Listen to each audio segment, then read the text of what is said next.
o el patrimonio cultural, ¿qué es? Ahí, ¿qué es el patrimonio cultural? Y ahí, Alejandra, viste que salía, tenemos como esta idea de que lo novedoso es hablar de patrimonio cultural inmaterial y patrimonio cultural material, como una división. ¿De dónde viene esa división? Cuando se empieza a hablar de patrimonio cultural en el mundo, es después de la Primera Guerra Mundial.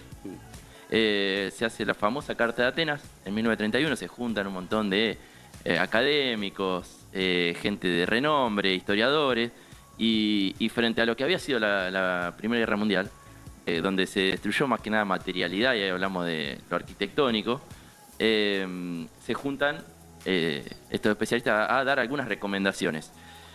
Cuando dan esas recomendaciones se dan sobre todo sobre el mundo más, lo que llamamos las grandes civilizaciones, pero se había dejado de lado lo que tenía que ver con los pueblos indígenas. Por eso también Alejandro lo estaba dejando de lado y a mí me surgió inmediatamente decir, che, la abuela indígena también, porque Claro. es una cosa que nos pasa habitualmente que dejamos Generalmente negamos, si nosotros tenemos familiares europeos, abuelos, abuelas, las mencionamos. Yo soy italiano, Sí, yo sé. yo soy español. Soy Ahora, italiano. si tenemos un abuelo o abuela que viene de una cultura indígena, lo evitamos. Y cuesta más encontrarlo a veces. Yo tengo También. antepasados ranqueles, por ejemplo. Sí, Y siempre en la familia se habló de los antepasados italianos. claro. Pero es la Organización Internacional del Trabajo, Sí, la la primera OIT. organización en el mundo, la OIT, que empieza a plantear esto de los pueblos indígenas, como valor de la cultura de nuestra especie, y ya no a nivel mundial. Después existe otro marco internacional que es el ICOMOS, que nuclea a trabajadores de la museología. Y finalmente UNESCO, ¿no? Que UNESCO también después de la Segunda Guerra Mundial empieza a hablar de los sitios arqueológicos. Pero van como subsanando, ¿viste? Metiendo parches. Cuando se van dando cuenta que hay categorías que no usaron antes, empiezan a meter estos parches de patrimonio cultural inmaterial, material, patrimonio arqueológico, arquitectónico, como un montón de categorías. Y ahí es donde nosotros nos preguntamos, bueno, ¿cuántas categorías de patrimonio cultural tenemos? ¿Y por qué a veces no es mejor, en lugar de hacer una gran cantidad de categorías, integrar todo en la idea de patrimonio cultural inmaterial? Y volvemos sobre los objetos y sobre lo inmaterial. No existe tal división, porque en toda inmaterialidad puede ser anclada en un objeto, y todo objeto está cargado de inmaterialidad o de valor simbólico. Entonces, no sé, nombra lo que se te ocurra. Cualquier objeto. La canchita de fútbol de la plaza de mi pueblo. Bien, esa canchita, ¿cuál es el patrimonio material de esa cancha? Ninguno. Ninguno. Y qué sé yo, es el espacio público. Es un Pero, espacio público. pero no es una canchita hecha de... tiene los arcos. Se hizo de forma natural porque había dos árboles que hacen un arco y del otro lado más o menos lo acomodábamos. Eso, el paisaje es profundamente material y profundamente inmaterial. No está dividido. Porque esos recuerdos que vos tenés de esos arcos, de esos árboles, de ese jugar con otro, están anclados en ese terreno, en ese territorio, en ese paisaje que es material. Entonces no hay tal división.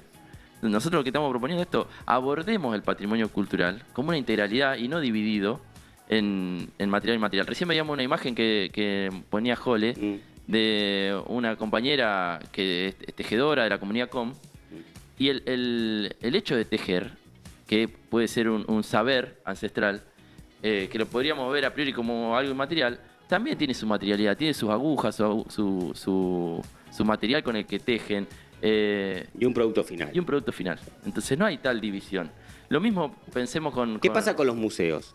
Porque viste que estamos acostumbrados a que el museo tiene que tener algo, objetos. Ahí va. Yo siempre digo que el gringo necesita el objeto. Necesitamos verlo. Necesita Necesitamos verlo verlo, o tocarlo. tocarlo. Sí, vamos a hacer un museo, ¿qué juntamos? Cosas. Y acumulamos cosas. Y ya el hecho de estar parado, por ejemplo, en la casa de San Martín, en Yapeyú, que le hicieron otra casa de arriba, y son solamente ruinas, tiene un valor enorme. Tal cual. Y tiene más que ver con el paisaje y con estar ahí que con la materialidad que se construyó después. Porque la materialidad en Yapeyú que recubre o que conserva los restos de esa casa tiene un valor de mercado, si se quiere. También. Pero que es muy bueno como ejemplo en este sentido es Saer, que lo venimos nombrando. Porque hace una descripción enorme de lo que es nuestra zona costera. De nuestro paisaje. De nuestro paisaje. Y ahí deja plasmado el valor patrimonial de nuestra zona. Precisamente con lo que se puede ver y tocar, pero también con lo que se puede imaginar, lo que se puede sentir, los lugares que recorres. la llanura por la que caminás, la perfección que él describe en ese sentido. Y ahí el valor está dado por lo emocional. Por la el vivencia. sentir, por la vivencia, ¿no? Por las emociones que uno se da en el paisaje. Pero no está fuera de un paisaje, no está fuera de lo material. Y estas son las preguntas que nos hicimos con un colectivo, que vos decías, bueno, los museos, con un colectivo de amigos, de amigas de todo el territorio santafesino, que habitamos habitualmente, que trabajamos en los museos de las localidades, de qué pasaba con el patrimonio cultural santafesino. Y veníamos arrastrando viejas tradiciones, viejas formas que tenían que ver con los objetos y con el coleccionismo, más que con el patrimonio cultural. Ahí está. Y esto bueno, tengo junto chapitas de las gaseosas y lo tengo guardado en mi casa, pero no se la muestro a nadie.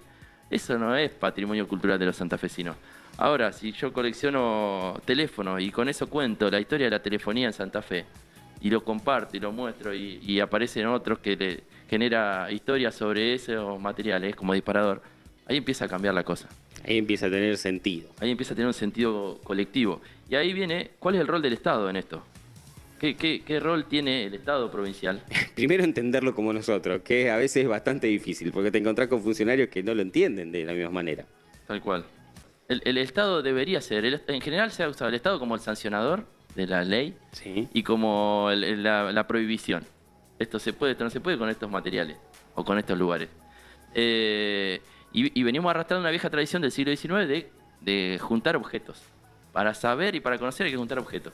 Y no escuchar a las personas, que es esto como la tradición oral, lo que después se llama como patrimonio cultural y material, pero que también tenía que ver con los objetos. Ahí viene como la raíz del error. Por eso nosotros decimos, el Estado tiene que generar los escenarios donde la comunidad, y cuando digo comunidad es todos aquellos que estén interesados, puedan asignarle valor. Y no a los objetos solos, sino a los paisajes, a los hechos, a los acontecimientos, a los restos arqueológicos, a los restos paleontológicos. Si se quiere tejer la trama para poder montar la historia. Y ahí muestro algunos ejemplos. Ahí, Jole, si me...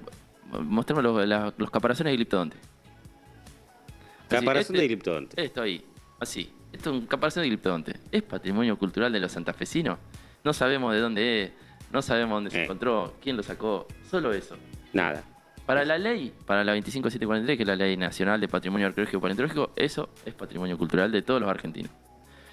Nosotros decimos, no sé si alcanza. Claro. Ahora, como Estado, lo que hacemos es lo siguiente, que es propiciar, que debería ser el Estado, propiciar espacios donde, si ese mismo gliptodonte es articulado trabajado con una paleontóloga, con un grupo de niños, de gente del museo, de la comunidad, ahí empieza a tener otro valor que tiene que ver con el patrimonio cultural, con el llamado patrimonio cultural. Tiene que ver un valor con alimentar la identidad local. Y muchas veces también sucede que hay distintos actores involucrados en el patrimonio cultural. Una cosa es lo académico, otra es un vecino, otra es el museólogo, otra es un coleccionista. Ahora, los académicos hicimos un gliptodonte más. Bueno, un gliptodonte más y porque hay un montón. Pero no es lo mismo el gliptodonte que en Diego de Alvear, un gliptodonte en Totoras, en Cerodino, sí, porque pasa a ser el de cada lugar. Claro. Y alimenta tu identidad y alimenta a quienes somos.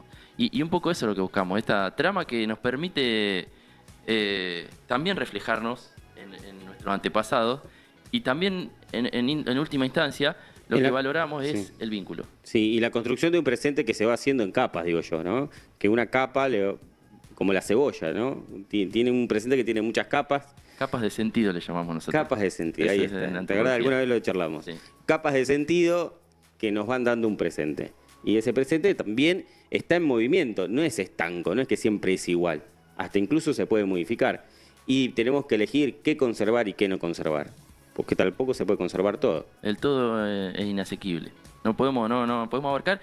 Para terminar, leer la definición de patrimonio cultural de la red, Patrimonio en Construcción, a la que pertenezco. Agradecerles a Sergio Paz, a David Sati, Laura Cheta, Juan Giuliano, Carlos Telechea, y me voy a olvidar de un montón de tantos amigos con los que hemos construido, Mercedes Moreno, con los que hemos construido estas ideas que hoy podemos sostener en el territorio santafesino y que ha transformado el patrimonio cultural en la provincia de Santa Fe en los últimos 10 años. El patrimonio cultural, entendido como un proceso de construcción social y colectiva, debe centrar su gestión en el conocimiento, la puesta en valor, la conservación, la difusión del patrimonio integral y su papel como potenciador de los sentidos de identidad y pertenencia social vinculada al territorio. La construcción y la apropiación en torno al patrimonio deben comenzar necesariamente en la interacción entre los sujetos, las comunidades y su entorno. Desde esta mirada se complejizan aquellas preocupaciones tradicionales basadas en la identificación, conservación y difusión del patrimonio como elemento dado, cerrado o estático, hacia abordajes e intervenciones relacionadas con los contextos históricos, sociales, económicos y culturales que se produce en experiencias dinámicas de la apropiación del patrimonio, tanto material o inmaterial.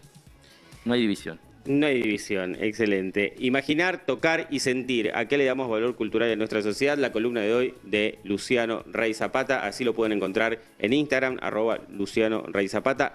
Si tenemos un ratito más, 2 fotos. 2 fotos, a ver. Un sombrero con un bandoneón. Ahí está. Ahí un está. sombrero con un bandoneón es tango. Sí. Patrimonio material. Ese mismo sombrero, parecido. Sí. Eso, pero en otro contexto. Es nada, un señor en la Es isla. nada, un sombrero podría ser tango, no. Es a lo mejor un momento en un paisaje maravilloso que compartimos con un amigo. Y eso es el patrimonio cultural también. No puede ser. Encontrarnos con el agua al cuello, pero El siempre saliendo a flote y así Como surgió debe esto de ser. compartir realidad aumentada. Gracias. Compartir. Gracias, Luciano. Excelente columna como siempre.